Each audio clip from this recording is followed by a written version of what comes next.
Көбелек пен маса ертегісі. Бір күні елпеңдей ұшып жүрген көбелек қораның төбесіне келіп қонады.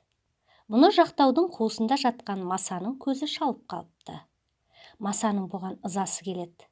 Сонан соң шыдай алмай көбелектің қасына жетіп барады да сес көрсетеді.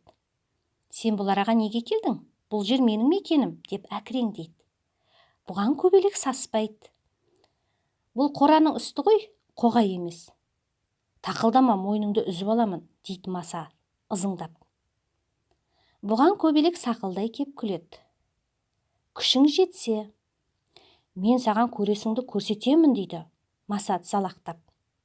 «Мына ұзын тұмсықты қалың теріңе сұғып жіберіп, қаныңды сорып аламын». «Мұныңа сенбеймін» дейді көбелек әдейі қарсыласып. Маса ыза боп қоқаңдайды. «Сенбесең, көзіңмен көр». «Қане көрсетші». «Қара да тұр». Осыны айтады да маса ұшып барып байлаулы тұрған өгіздің құлағына қонады. Сонан соң тұмсығын сұға бастайды.